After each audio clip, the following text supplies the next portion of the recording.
네, 하박국 선지자는 고통의 시간을 보내고 있습니다. 자기 민족의 죄악을 보았고 또 자기 민족이 하나님의 심판을 받게 될 것이다 라는 말씀도 들었습니다. 게다가 그 심판의 도구로 사용되는 사람이 다름 아닌 그 악하기로 소문난 그 갈대아 사람들이기 때문입니다. 악한 사람들이 그 힘으로 세상을 지배하고, 그리고 하나님의 백성인 유다가 바로 그들에게 망한다라는 것이 이 선지자의 시각으로는 이해가 잘 안 됩니다. 납득이 잘 안 됩니다.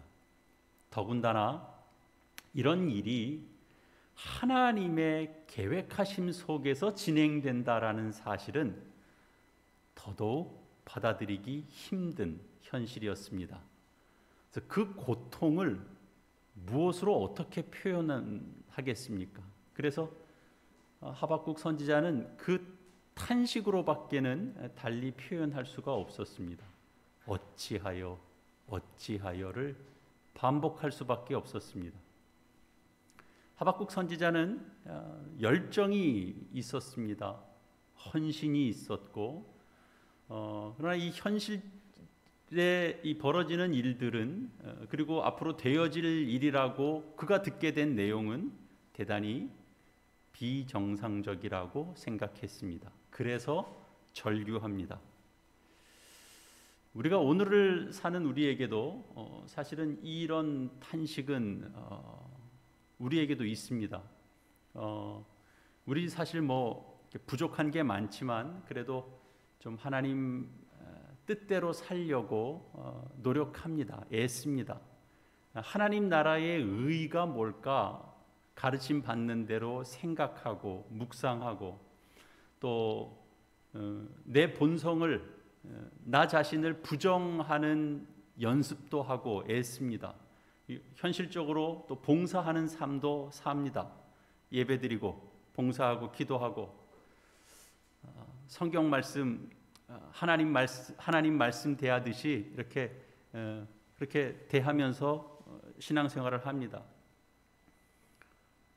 일반 사회가 갖고 있는 악습 쉽게 따르지 않으려고 애씁니다. 희생도 감수합니다. 하나님 나라의 백성이 지닌 그런 가치관을 가지고 그렇게 살아내려고 노력합니다. 그런데 그런 노력이 우리들에게 실질적으로 득이 되기보다는 손해가 되는 것을 느낄 때가 또 많습니다. 기대만큼 행복한 것 같지도 않고요. 그렇다고 하나님 손에 붙들려진 인생이라고 삶이 이렇게 아주 안정되지도 않습니다. 안정이 다 이렇게 보장되지도 않는 것 같습니다. 이렇게 불만족스럽다라는 생각이 드는데, 거기에 이제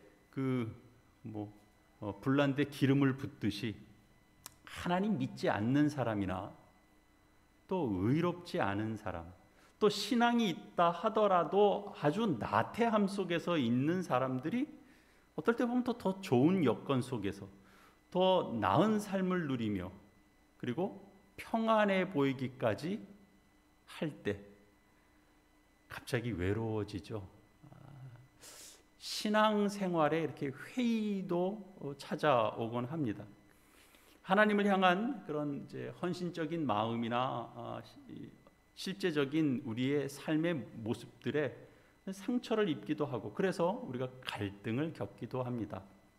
그러나 우리가 이런 갈등을 겪는 것도 사실 따지고 보면 내가 만들어낸 고통입니다. 내가 옳다라고 여기는 것에 대해서 하나님이 그렇게 동조해 주지 않는 것 같아 보이기 때문에 더 고통스러운 겁니다. 이런 모습은 우리가 스스로 세운 신앙의 틀을 극복하지 못하는 신앙인의 한 단면을 보여주는 것이기도 합니다. 이 틀, 그리고 이 고통에서 어떻게 극복할 수 있을까 하는 거죠. 사실 이것은 하박국 선지자의 간절한 바람이기도 했습니다. 하박국 선지자는 이런 고통 속에서도 이것을 어떻게 극복하기 위해서 자신이 처한 상황에 머물러 있지 않고 더 나은 길을 모색했습니다. 그 길이 무엇입니까? 2장 1절 우리가 읽은 내용 그대로입니다. 내가 내 파수하는 곳에 서며 성루에 서리라. 그가 내게 무엇이라 말씀하실는지 기다리고 바라보며 나의 질문에 대하여 어떻게 대답하실는지 보리라. 하박국 선지자는 이제 어려움이 다가오고 고통 속에 있는 시간이 이제 길어지면서 그가 선택하고 취한 행동은 파수하는 곳에 서며 성루에 섰다라는 것입니다. 파수하는 곳, 성루는 보통 이제 오늘날 군인들이 보초를 서는 것과 같은 의미입니다. 그러니까 최전방에 위치한 어떤 장소를 가리킵니다. 그러나 이런 표현이 등장하고 있다고 해서 실제로 그 하박국 선지자가 병사처럼 파수꾼이 돼서 그 파수대에 올라갔다, 그런 뜻은 아닙니다. 하나의 상징이 담겨져 있는 표현입니다. 선지자는 세상의 여러 혼잡한 생각, 여러 사상들을 버리고 하나님을 우러러보며 하나님의 계시를 듣고자 해서 기다리고 그리고 기도하는 자입니다. 사실 하박국은 파수꾼이었습니다. 그는 영적인 파수꾼이었습니다. 그러니까 다시 말하자면 하박국은 자신의 본분을 찾아서 제 위치로 돌아갔다, 그런 뜻입니다. 이해되지 않는 부분에 매여서 씨름하는 싸움을 내가 내려놓겠다, 그런 뜻입니다. 이해되지 않는 하나님의 일을 스스로 해결하려고 하는 그런 노력이 무의미하다라는 사실을 그가 알았기 때문입니다. 그래서 본연의 위치로 돌아가서 하나님께서 하시는 말씀을 기다리는 그런 선지자의 자리에 그가 다시 서겠다라는 것입니다. 우리에게도 종종 우려하는 일들이 현실에서 나타납니다. 예상치 못했던 일들이 일어나죠. 우리가 생각하는 수준에서 이해되지 않는 그런 일들이 참 많습니다. 그럴 때 우리는 보통 어떻게 행동을 취해야 될까요? 하박국 선지자가 하나님의 이 계획하심이 자신이 갖고 있는 틀과는 너무나 다른 것이라서 당황했기 때문에 처음에는 그 뜻, 그 되어지는 상황 그 자체에 얽매였지만 이후에 그는 이제 영적인 파수꾼으로서 그 파수대에 올라간 것처럼 우리 역시도 하나님의 뜻을 기다리는 자세를 회복해야 되죠. 늘 그 자세를 회복해야 됩니다. 선지자는 임무를 기다리는 자입니다. 그 말씀을 듣는 것을 그 자기 임무로 삼는 자입니다. 그분이 말씀하시면 그 말씀을 기록으로 남기는 자입니다. 그 말씀을 백성들에게 전하는 자입니다. 그래서 하박국이 그 자신의 처지로 다시 돌아간 것이 2장 1절에 잘 표현되어 있는 겁니다. 내가 내 파수하는 곳에 서며 성루에 서리라. 그가 내게 무엇이라고 말씀하실는지 기다리고 바라보며 나의 질문에 대하여 어떻게 대답하실는지 보리라. 여기 내용에 보면 서며 서리라, 기다리고 바라보며 어떻게 말씀하실는지 보리라, 이런 동사들이 나타나고 있습니다. 서서 바라보며 하나님의 말씀을 기다린다라는 것이 무엇을 의미합니까? 그는 그 자신을 괴롭히는 그런 자신 틀의 어떤 현실적인 평가, 이런 것들을 내려놓겠다라는 것이죠. 모든 것들을 내려놓고 자신에게 부여된 그 사명, 그 소명 앞에서 하나님의 말씀을 바라보는 선지자의 일을 감당하려고 하고 있습니다. 앞선 시간들 속에서 그는 자신이 세우고 있는, 자신이 바라보는 시각, 자신이 평가하고 있는 그 기준 속에서 평가하고 그 속에서 생각하고 그 결과 때문에 실망하고 그랬습니다. 그러나 이제 그 틀을 그가 내려놓고 내어 던지고 순순히 하나님 앞에서 그 말씀을 기다리는 심령이 가난한 자처럼 되겠다, 그러는 거죠. 정말 파수꾼이 전령을 기다리는 것처럼 그렇게 하나님의 말씀을 기다리는데 집중하겠다라는 겁니다. 사실 이런 선지자의 태도는 오늘날 우리가 참 이해하기 어려운 사연을 갖고 있는 그런 성도들에게도 나아갈 방향을 제시해 준다, 그렇게 생각이 됩니다. 풀리지 않는 어떤 문제들이 우리 속에 있습니다. 그래서 정말 하나님에 대한 원망이 자연스럽게 터져 나오는 삶의 처지를 우리가 겪습니다. 우리가 교회에 나와서 신앙 생활을 하고 있습니다만, 그러나 우리 삶에 여전히 참 미궁에 들어간 것 같기도 하고 참 풀리지 않는 매듭 같은 것에 얽혀져 있는 현실 속에 우리가 있습니다. 하나님의 역사하심, 하나님의 함께하심 분명히 우리가 느끼고 있으면서도 때때로 도대체 하나님은 무슨 뜻이 있으실까? 무엇을 준비하시느라고 이렇게 우리를 몰아가시는 것일까? 의심갈 때가 종종 있습니다. 그런 이해할 수 없는 상황 속에서 우리의 생각을 내려놓고 그의 말씀을 기다린다라는 것은 여러분 어떤 자세인 겁니까? 적극적인 자세인 겁니까? 소극적인 자세인 겁니까? 많은 사람들은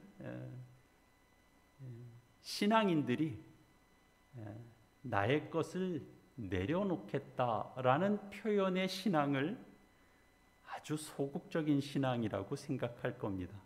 왜 그렇게 해야 되느냐고 반문할 것입니다. 그러나 하박국 선지자가 가지고 있는 내 자신의 한계를 깨닫자 자신이 정한, 자신이 판단하는 그런 판단을 내려놓고 자기 상식을 내려놓습니다. 그러나 이것은 자신이 하고 있는 어떤 모든 일에서 모든 걸 다 손 놓고 있어라, 모든 것에서 그냥 멈추고 가만히 있어라, 그런 뜻은 아닙니다. 일상적으로 내가 하던 일을 하되 내 이성, 내 판단, 내 주관, 내 자존심, 내 의지, 내 집념, 내 욕심, 내 소유욕, 내 명예, 이런 것들에 얽혀 있지 말고 이것을 내려놓고 하나님께 맡기라라는 것이죠. 그것이 하박국 선지자가 선택하며 나갔던 길이고, 그리고 결국 하박국 선지자의 그 삶의 흔적들을 통해서 성경이 우리에게 제시하고 있는 말씀이기도 합니다. 하박국이 내려놓았을 때 하나님의 말씀이 임합니다. 2절이 이렇게 이어지죠. 여호와께서 내게 대답하여 이르시되 너는 이 묵시를 기록하여 판에 명백히 새기되 달려가면서도 읽을 수 있게 하라.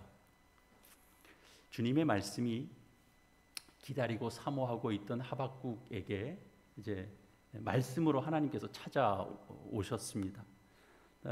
정말 이것은 오늘날 우리에게도 하나님의 뜻을 사모하고 저 하나님의 말씀을 사모하는 하나님의 백성, 하나님의 자녀에게 하나님 분명히 찾아오신다, 하나님의 말씀을 들려주신다라고 하는 것을 명백히 알려주는 대목이 아닐 수 없습니다. 그분은 하나님의 백성들을 외면하지 않습니다.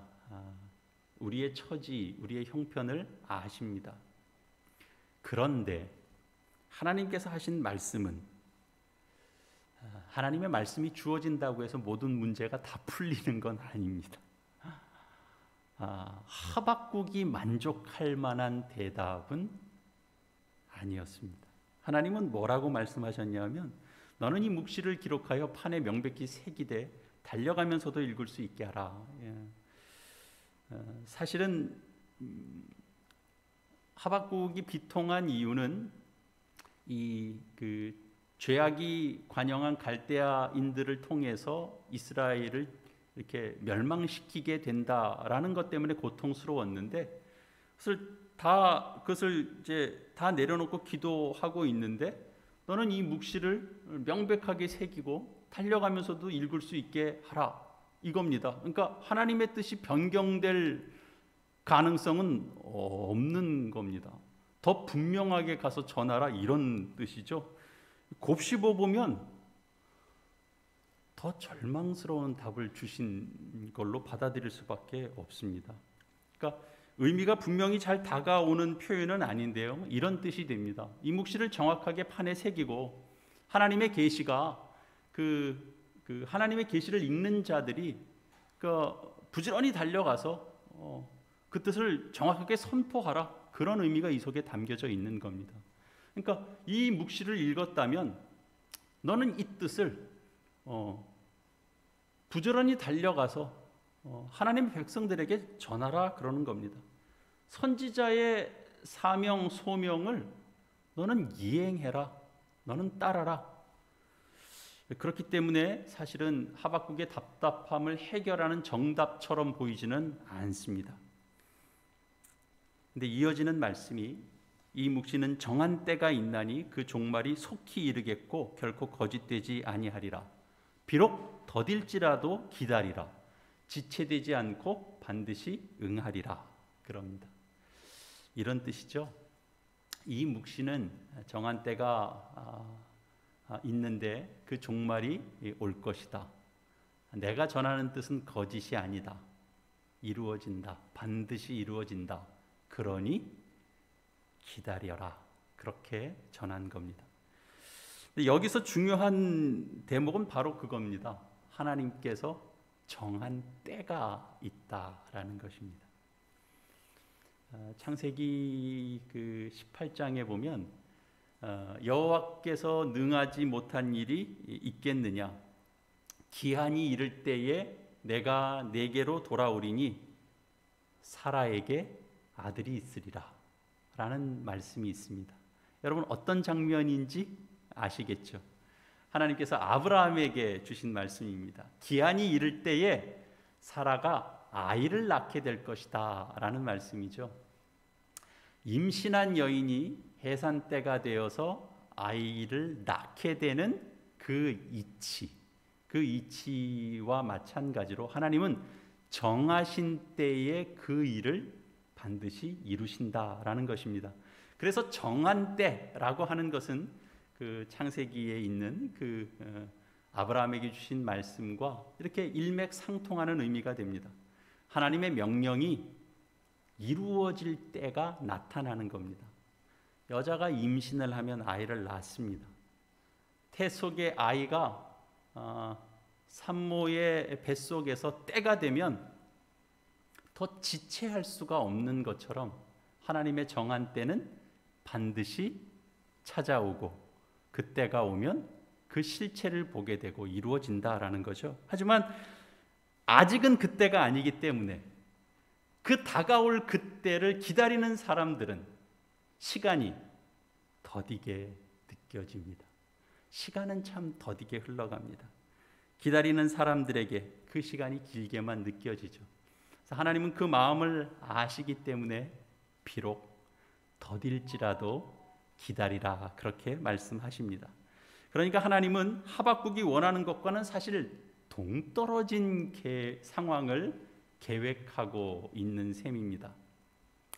그런데 그때 일어나는 일이 2장 4절에서 이렇게 표현됩니다. 보라, 그의 마음은 교만하며 그 속에 정직하지 못하나 의인은 그의 믿음으로 말미암아 살리라. 그러니까 정직하지 못한 자와 의인, 그리고 교만과 믿음이 서로 대조되고 있는 겁니다. 다시 말하면 정직하지 못한 악인은 그 교만으로 인해서 망하고 의인은 믿음으로 말미암아 산다라는 뜻입니다. 그러면 그 정한 때에는 어떤 일이 벌어지는가? 의인은 살고 악인은 심판을 받는다, 그것이죠. 그래서 하나님은 지금 하박국에게 하나님 자신이 정한 그때에 의인은 산다, 악인은 망한다. 하박국이 가장 고통스러워했던 것에 대하여 답을 주십니다. 왜 이 세상이 이렇게 부조리 합니까? 하나님은 왜 언제까지 의로우신 하나님께서 이렇게 가만히 계실 것입니까? 이 너무 답답한 거죠. 하나님께서 왜 정한 때를 그에게 말씀해 주시고 이 정한 때를 강조하십니까? 하박국 선지자가 생각하고 고민했던 것은 정한 때를 생각하지 못하고 결국은 지금의 때만을 그가 생각하고 있었기 때문입니다. 그러나 하나님은 정한 때를 생각하라, 그렇게 말씀하시는 거죠. 근데 하박국 선지자에게 그 정한 때가 절실하게 다가오지 않았던 이유가 있죠. 그건 뭐냐면 지금의 때에 얽매여서 자신의 눈에 보이는 그 현실만 바라봤기 때문에 하나님의 정한 때로 시선을 바꿀 만한 그런 그 여유가 없었던 겁니다. 여지가 없었던 겁니다. 현실에서 이해할 수 없는 부분들이 너무나 많고 그런 것들이 너무 불만족스럽고 자기 마음에 와닿지 않고, 그래서 이런 상황에만 몰두했기 때문에 마치 하나님은 침묵하시는 하나님으로밖에는 비춰지지 않았고 아무 일도 하지 않으시는 하나님처럼 느껴졌기 때문입니다. 그러나 하박국 선지자가 진정으로 하나님의 때를 안다면, 그래서 그 정한 때를 알게 된다면 그는 하나님께서 그렇게 말씀하시는 것이 내가 묻는 질문에 동문서답한 것이 아니다라는 걸 분명하게 알게 되는 것이죠. 하나님은 보다 더 큰 의미에서 하나님의 뜻을 그가 알아가기를 원하셨습니다. 사람들은 자신의 한정된 시각에서 하나님을 보기 때문에 하나님이, 그분이 작아 보입니다. 사람들은 지금 일만 생각하기 때문에 하나님의 일을 이해하지 못합니다. 그래서 하나님은 자기 백성을 위해서 보다 더 큰 시각을 가지라고 우리에게 알려주시고 가르쳐주시고 깨우치시고, 그래서 큰 시각을 우리에게 알려주시기 위해서 이 묵시를 기록하라고 하고, 그리고 사람들에게 알리라고 합니다. 전하라고 합니다. 의인은 무엇으로 사는 사람들입니까? 의인은 결국 오늘의 현실을 보고 사는 사람들이 아닙니다. 지금의 때를 바라보고 사는 사람들이 아닙니다. 의인은 자신에게 주어진 환경 속에서의 어떤 일어나는 불행을 보면서 그것이 전부인 것처럼 생각하는 사람들이 아닙니다. 의인은 세상을 믿지 않습니다. 여러분, 우리 요즘 사회 문제니 정치 문제니 다 우리가 얽혀져 있습니다. 좋은 사람이 나오면 세상이 이렇게 확 바뀔 것 같은 기대도 있는 것도 사실입니다. 그러나 저는 그렇게까지는 생각하지는 않습니다. 제가 뭘 잘 내다봐서 그러는 게 아니고요.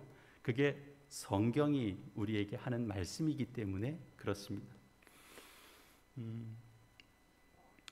인간의 본성이 그릇돼 있죠.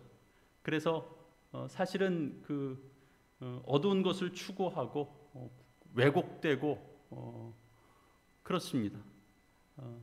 거짓의 영향을 받게 되고 욕심의 영향을 받게 됩니다. 자유로운 사람이 아무도 없습니다. 그래서 인간은 누구나 다 죄인입니다. 그래서 인간의 본성을 우리는 신뢰할 수가 없는 것이죠. 그렇다고 해서 다 불신하면서 살아라, 그런 뜻은 아닙니다. 인간의 본성에 신뢰를 둘 수가 없다라는 것이죠. 우리가 인간의 본성이 그렇다라는 것을 알고 인간의 본성을 신뢰하지 않을 때 우리는 더 가까워질 수 있습니다. 그게 무슨 뜻이냐면 상대가 완전하지 않다라는 것을 우리는 압니다. 그래서 그릇된 행동이 있을 때 그것으로 절망하거나 좌절하지 않습니다. 잘못돼 있고 불완전한 모습에 그냥 만족하면서 살라, 그런 뜻은 아닙니다. 완벽할 것이라고 기대하는 만큼 실망도 크게 됩니다. 그래서 의인은 이 세상이 완전하다라고 믿지 않고, 그리고 한 개인이 완전하다고도 믿지 않습니다. 의인은 오늘에 만족하고 사는 사람들이 아닙니다. 악인은 오늘을 바라봅니다. 오늘의 어떤 그 현재의 상태를 평가합니다. 오늘을 성공하기 위해서 삽니다. 오늘을 행복하기 위해서 삽니다. 의인도 행복을 추구합니다. 그러나 영적인 행복이라고 하는 것이 훨씬 더 많이 거기엔 담겨져 있습니다. 이것은 행복을 느끼는 기준의 차이를 말하는 거죠. 의인은 자신의 위치를 보면서 살아가지 않습니다. 이 세상에 대한 기대를 크게 갖는 것이 아닙니다. 완전하지 않다라는 것을 압니다. 물론 정한 때가 되면 하나님의 그 완전함이 어떤 것인지를 알겠지만 지금은 완전하지 않습니다. 그렇다면 의인은 이 세상과 정말 동떨어져서 사는 사람입니까? 그래서 별개의 사람처럼 살아가야 됩니까? 그렇기도 하고 아니기도 합니다. 의인은 세상과 별개인 사람이다라고 말할 때는 이 세상의 가치에 크게 동의하지 않고 그리고 거부하면서 살아가는 사람이기 때문에 그렇습니다. 그러나 또 세상 사람들과 다르지 않은 이유는 의인일지라도 살아가는 삶의 방식이 다르지 않기 때문이죠. 동일하죠. 우리가 같이 밥 먹고 같은 방식으로 교육받고 그리고 사회의 일원으로 그렇게 살아갑니다. 세상과 분리된 사람들이 아닙니다. 하나님을 믿는 신자는 결국은 세상은 불의하기 때문에 세상을 떠나서 수도원에 들어가서 살아야만 자신을 지키고 보존할 수 있는 것이 아닙니다. 시끄러운 속에서 하나님의 뜻을 듣고 사는 자가 진짜 센 거죠. 그래서 한복판에 살아야 됩니다. 제가 다른 뜻으로 얘기하는 게 아니라 가장 시끄러운 사람들이 가장 사람의 그 이해관계가 제일 격렬하게 부딪히는 현장, 시장 한복판에서 정말 신자로 살아야 되는 겁니다. 그러면 의인이 믿음으로 산다라고 하는 것은 무슨 뜻입니까? 의인은 세상과 소속은 다르지만 이 세상을 외면하지는 않습니다. 똑같이 일하고 국민의 의무도 다하고 문화생활도 하고 정치에도 참여하고 경제에도 우리가 참여하고 그럽니다. 아직 그때가 이루어지지 않았기 때문에 우리는 지금 이 시간을 그렇게 열심히 삽니다. 우리는 정한 때에만 사는 사람들이 아니기 때문입니다. 오늘을 삽니다. 하지만 의인은 하나님의 때를 소망하는 사람들입니다. 그리고 그때의 주인이신 하나님이 어떤 분이신지를 알기 때문에 그때를 우리는 알고 그때를 소망하고 그때에 되어질 일을 지금 오늘 이 자리에서도 우리가 누릴 수 있는 사람입니다. 우리가 아직은 그 정한 때에 이르지 못했지만 그때를 살고 있지 않지만 그때를 향해 가는 사람들입니다. 향해 가고 있다라고 하는 건 다른 거거든요.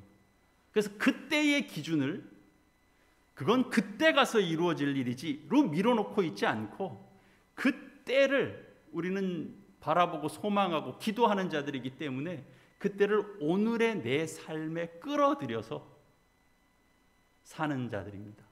그게 어떻게 가능하냐고요? 하나님의 말씀을 따라 사는 삶이 그것을 가능케 해줍니다. 오늘을 그렇게 사는 겁니다. 그러면 종말에 되어질 일을 오늘 사는 겁니다. 세상은 그런 삶을 살 수가 없습니다. 하나님의 말씀을 모르니까.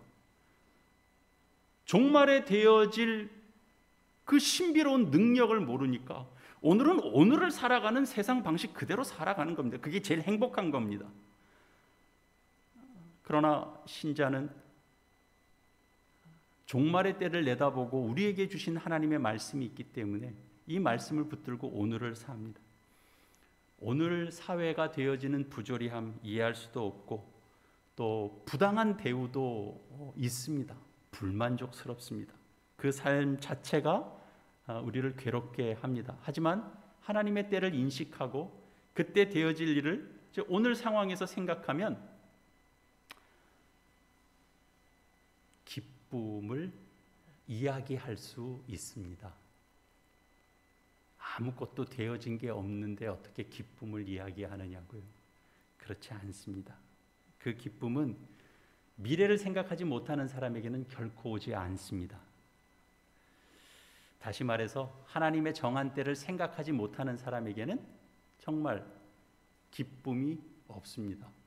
오늘의 잘못된 건 그냥 잘못된 것으로만 보일 뿐입니다. 그러나 신자는 오늘이 불안하고 오늘이 아무리 불투명하고 그리고 하나님의 정하신 때는 뒤에 있고 반드시 온다라고 되어 있지만 지금은 아니기 때문에 현실에만 집착하며 사는 것이 아니고 그때는 오고 있다.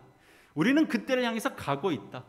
그래서 하나님께서 완성시킬 그 날을 우리는 조금씩 더 다가서고 있다라고 하는 그런 기대감을 가지고 사는 겁니다. 한 날 한 날이 소중합니다.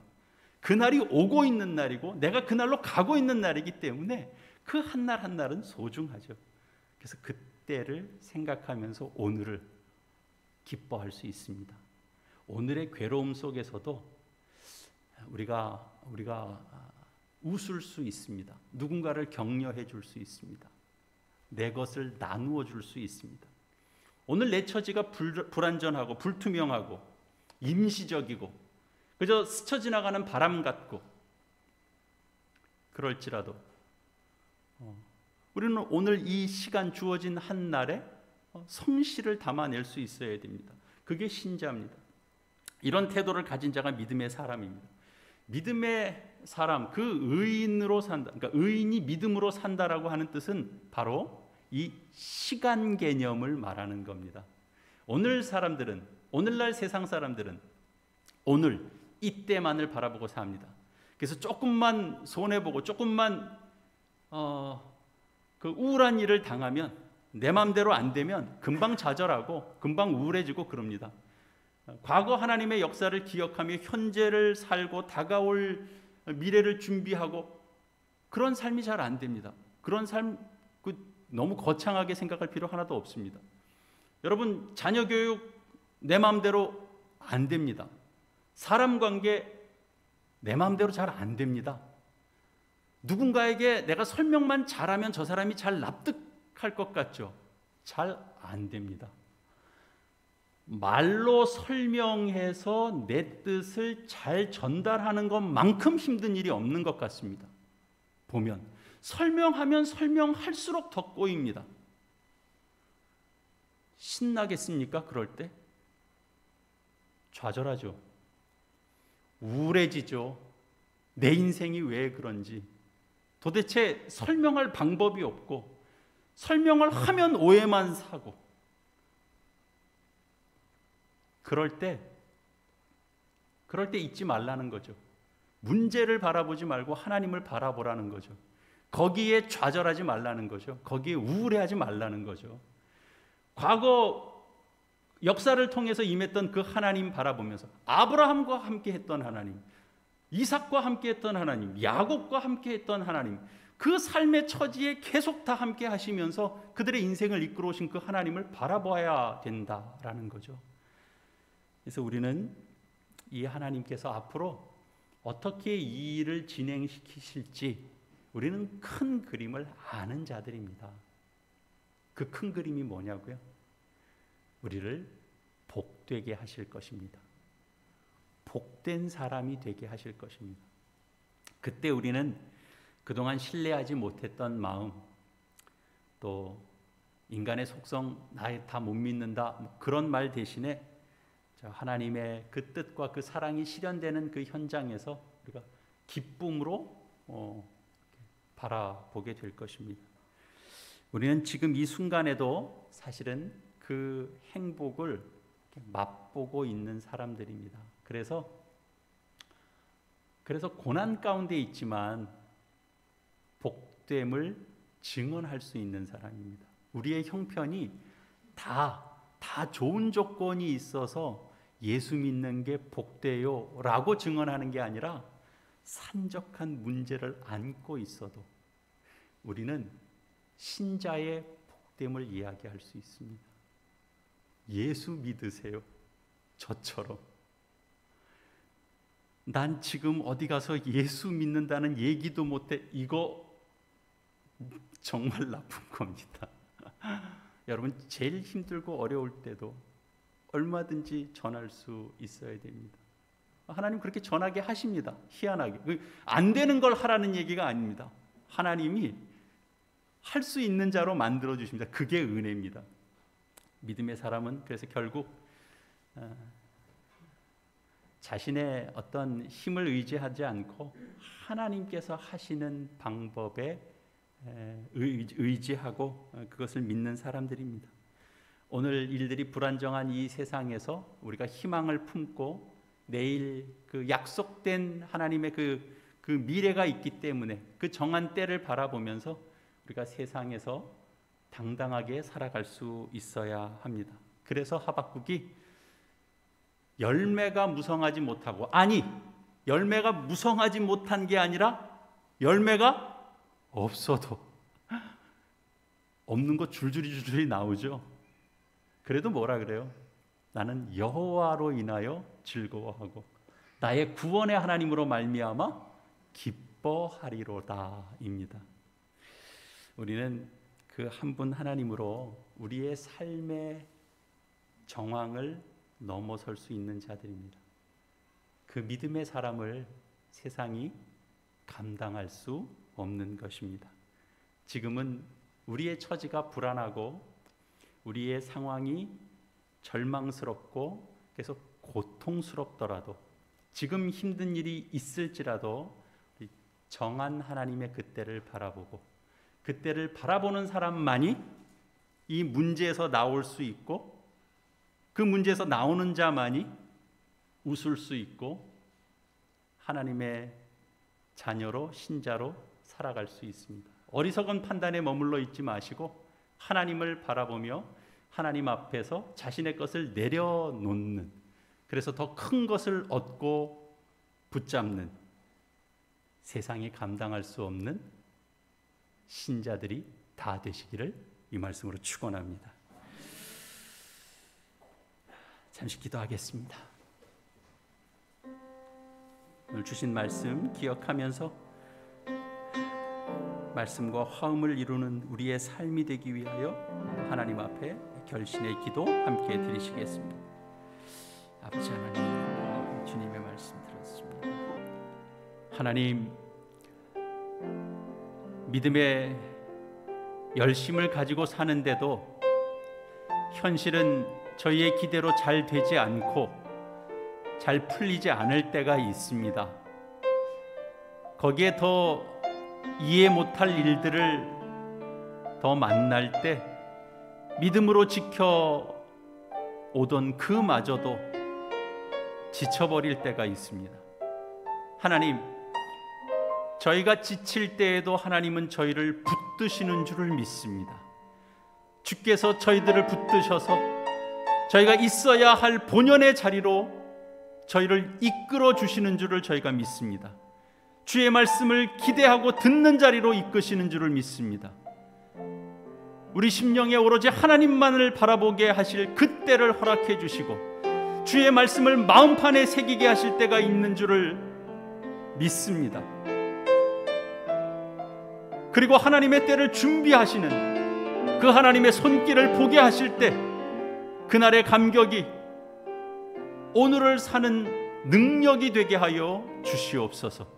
우리를 더 굳건한 믿음과 더 큰 믿음으로 이끌어 주시는 주님, 기다릴 줄 아는 사람들이 되게 하여 주시옵소서. 세상을 살되 세상과 다르고 하나님 나라의 그 복됨과 영광을 바라보되 뜬구름 잡듯이 둥 떠 있는 자들이 아니라 오늘을 열심히 살아내는, 성실하게 살아내는, 정성을 다해서 살아내는 믿음의 사람들 되게 하여 주시옵소서. 오늘 웃을 수 있게 해주시고 오늘 기쁨을 누리게 해주시고 오늘을 감사하며 살게 하여 주시옵소서. 예수님의 이름으로 기도합니다. 아멘.